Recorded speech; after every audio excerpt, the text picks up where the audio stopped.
In this recording, I will discuss dating as it relates to children and adolescents with intellectual disabilities. As a reminder, each of these training sessions are brief and should not be considered a comprehensive curriculum on the specific topics covered. Each family is encouraged to determine what information and activities are appropriate for their child. Dating expectations. Your child or adolescent may express interest in dating or having a girlfriend or boyfriend or partner. To want to date and have a boyfriend or girlfriend is all part of growing up. Talking about dating will help to open the communication doors between you and your child. Plus, dating is a word that your child has likely already heard, and may even understand what it involves. However, they may have misconceptions about dating or even their own unique understanding of what dating means. Your role is to guide them through the process, instilling family and society values regarding dating. As you speak with adolescents, do not forget to take into account the very real emotions your child may be feeling toward another.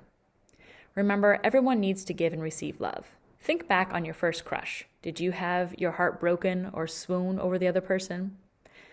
You may have only been 14, but your feelings were very real, weren't they? Many parents and caregivers are concerned if they talk about dating, girlfriends or boyfriends, sex, or anything else related to sexuality that will encourage their children to be interested in and having sex earlier than they would be otherwise. A lot of research has found that when children are spoken to about their sexuality, they'll make better decisions around sex and relationships. So go ahead and discuss your family's expectations and values about dating and sexual activity. Sharing your experiences may help your child understand dating better too. Some of you may feel that your child does not have the ability to appropriately participate in dating. In this situation, you can help the child form relationships that you feel are appropriate. Keep in mind that dating to your child may be talking to another person on the phone or computer, going with someone to the movies as part of a larger group, or even getting to sit next to someone at lunch and school. The key is to help your child experience as many opportunities as possible to form appropriate relationships. Consider extracurricular activities like helping with a sports team, associating your child with others who are interested in their hobbies, crafting, or a specific club of interest to them. If you feel that your child has the ability to appropriately participate in dating, encourage your child to evaluate their relationships. Reinforce that healthy relationships are built on trust and equal power. Ensure that they know how to say no and are comfortable saying no to a dating partner. You will need to explain what mutual consent means and why it is important. You may say something like, "You should never do anything sexual with another person you don't want to do. It doesn't matter if you've already done it before, even with that person." Explain that they should never force or pressure another person into doing something sexually they do not want to do. Discuss how if their partner is hesitant, assume the partner does not want to, and stop. Talk about asking permission before hugging, kissing, or touching another person, even if they have done it before. Discuss the important relationship between sexual and emotional feelings. Be open to conversations about contraception and condoms and respond honestly and accurately when your child asks about them.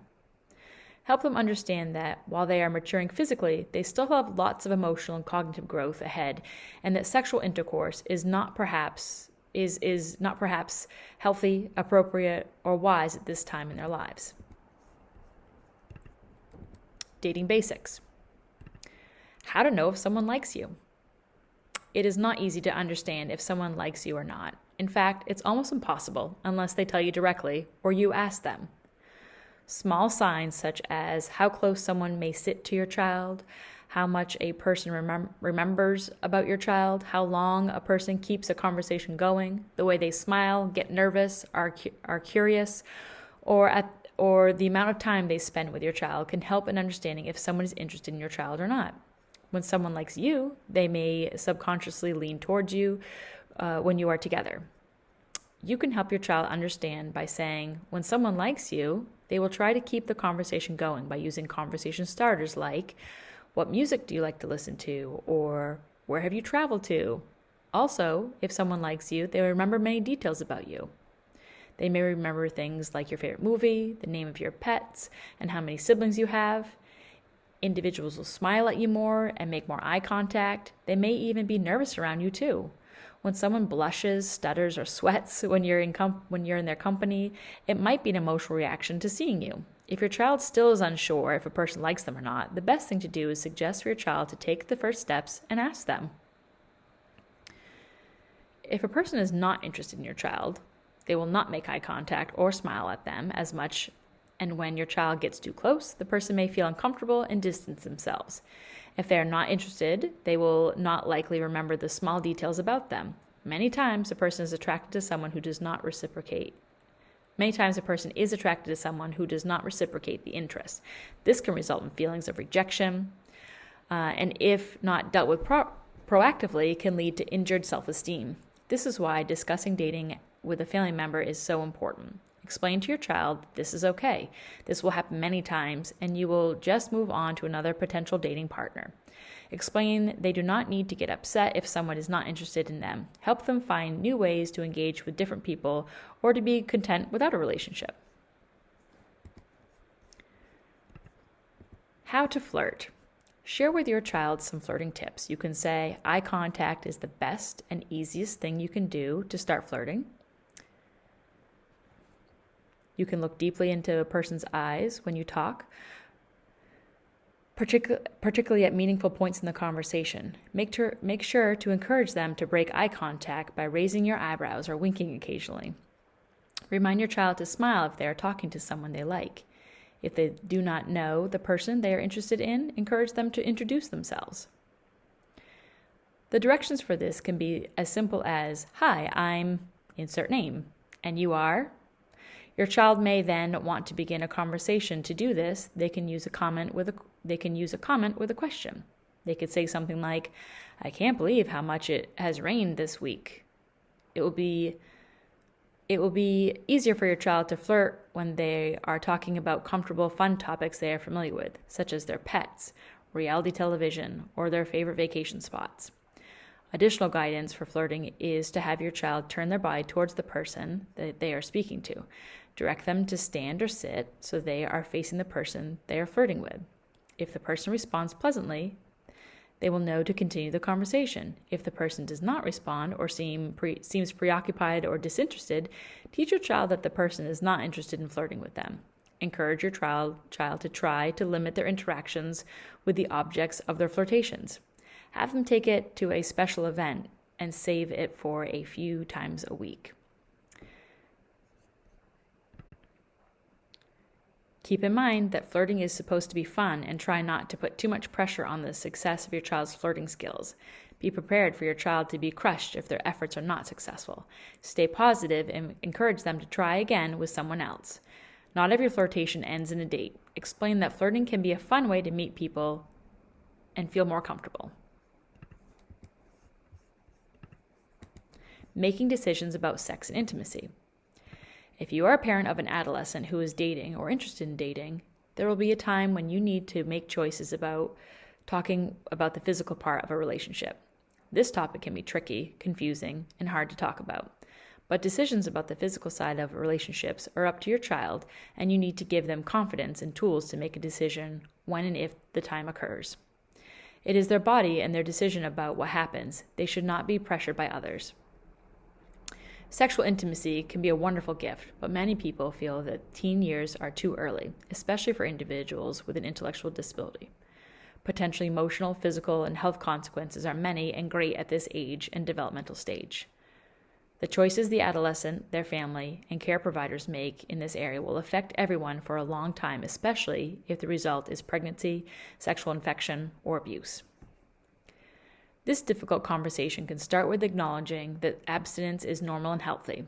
You can state that sexual development is healthy and natural, and that as your child grows older, there will be many ways to express sexuality that does not include sexual intercourse. Discuss important relationships between sexual and emotional feelings. Be open to conversations about contraception and condoms, and respond honestly and accurately when your child asks about them. Express that we all have a variety of options for experiencing intimacy and expressing love. Acknowledge that your child has many future life options, that some people may choose to get married or have a child or remain single and not have children. Explain that these options are in the future and they have time to decide what is best for them. When discussing sex and intimacy, it is important to understand sometimes adolescents are clear about their gender identity and sometimes they are not. This is the same with sexual orientation and identity.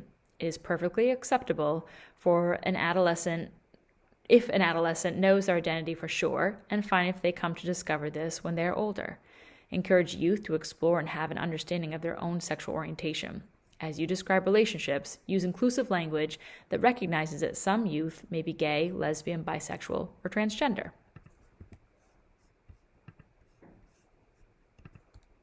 Signs of an unhealthy relationship.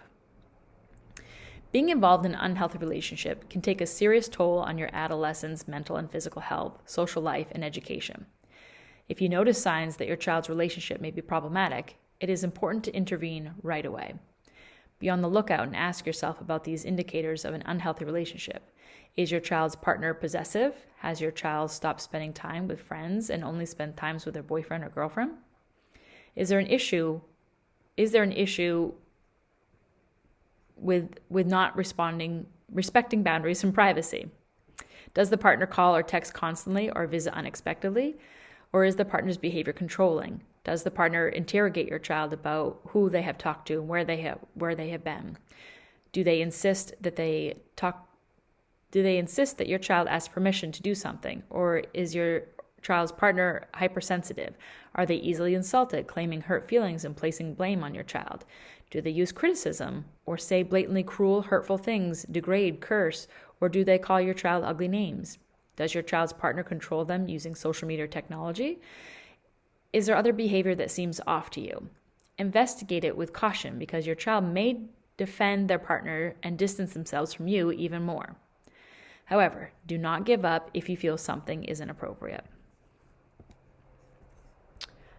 How to protect your child. If you suspect a relationship is abusive, whether your adolescent is the victim or the perpetrator, seek professional help. Help your child learn to develop healthy relationships so they can have better relationships in the future. Relationships with parents and adolescents can be especially intense and full of conflict. Hang in there. Do the work because it is always worth it. As a parent, it is tempting to issue an ultimatum to your child such as, "You're not allowed to date that person anymore," or "You're grounded unless you break up with them." But that response is not the best solution. Trying to end your child's relationship may backfire and cause your adolescent to sneak around and become more resolved to continue the relationship. Talk to your child about the behaviors that concern you. Focus on the actions and not the person. Say things like, "It concerns me that your partner insists on knowing where you are throughout the day." Try to be curious about your adolescent's relationship. Ask questions about what they gain from the relationship as well as what they offer. Create dating rules that limit unsupervised contact by allowing your child's partner to come to your home so you are more aware of what is happening. Give your teen positive attention. When they feel close to you, they will more likely open up and talk about what is going on when you are not present. You will want to set limits when necessary. You may limit your child's electronics use, especially at night. And finally, talk to your adolescent about what constitutes healthy communication, mutual respect, trust, and kindness, and what should be at the center of a healthy relationship.